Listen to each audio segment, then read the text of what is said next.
मेरे भाई बहनों, प्रसंग आता है उज्जैन के राजा विक्रमादित्य। सुना है ना नाम? जिससे हमारा ये जो हिंदू वर्ष चल रहा है, उनके नाम से ही तो शुरुआत है, विक्रम संवत। बहुत बड़े धर्मात्मा थे। आज धर्म की हम चर्चा करें, ये धर्म गौ के बिना नहीं आ सकता। एक दिन राजा विक्रमादित्य कहीं जा रहे थे, मेरे भाई बहनों, प्यास लगी, सैनिकों को जल लाने के लिए भेजा, सैनिक बिखर गए। राजा विक्रमादित्य प्यास से व्याकुल हो रहे थे। थोड़ा आगे गए तो वहां कीचड़ था, वह एक गाय माता कीचड़ में फंसे हुए थे। राजा विक्रमादित्य जी ने गाय माता की पूंछ पकड़ के खींचने का प्रयास किया, गाय माता खींचे ही नहीं गए। राजा विक्रमादित्य खुद उस कीचड़ में फंस गए। वह बिल्कुल बगल में एक पेड़ था, उस पेड़ पर मेरे भाई बहनों एक तोता बैठा हुआ था। अब पता नहीं वो तोता कौन था, हो भी सकता है, नहीं भी हो सकता, क्योंकि मीराबाई सा के अनुसार हमारा अंतःकरण भी तोता ही है। मीराबाई सा ने अंतःकरण को तोता ही कहा है। बोल सुवा राम राम मीठी मीठी वाणी रे। तो वो तोता बार बार राजा विक्रमादित्य जी को कहता, राजा जाओ यहां से, बहुत खतरनाक जंगल है, शेर आएगा, शेर के दांतों पर खून लगा हुआ है, वो शेर भूखा है, राजा जाओ यहां से, राजा जाओ यहां से। लेकिन मेरे भाई बहनों, राजा ने एक नहीं सुनी।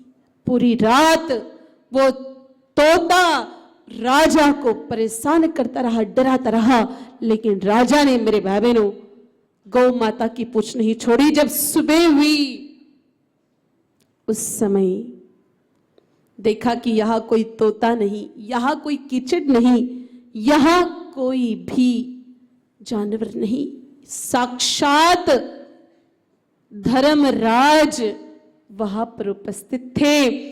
कहा है राजा, ये आपकी परीक्षा थी, आप परीक्षा में उत्तीर्ण हो गए, जाओ हम आपको न्याय का सिंहासन प्रदान करते हैं, न्याय के सिंहासन पर बैठ करके आप न्याय करोगे और इस संसार के सबसे बड़े न्याय प्रिय राजा कहलाओगे।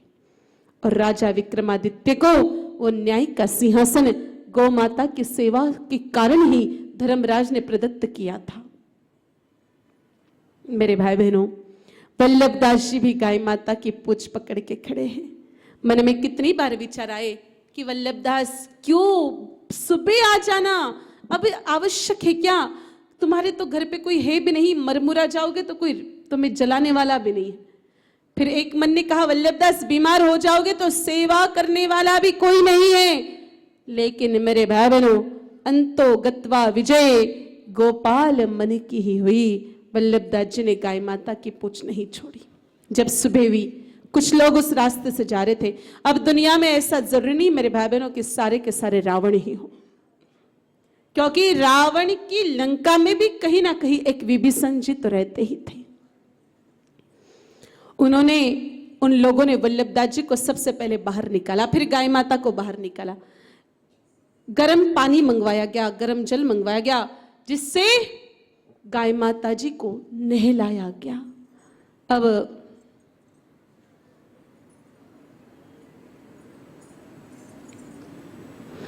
अब मेरे भाई बहनों, वल्लभदास जी ने गाय माता की जिम्मेदारी उन सज्जनों को दे दी।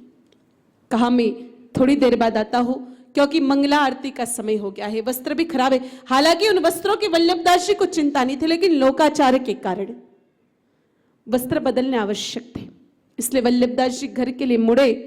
अब मेरे भाई बहनों, ये सारा दृश्य संयोगिता जी देख रही थी।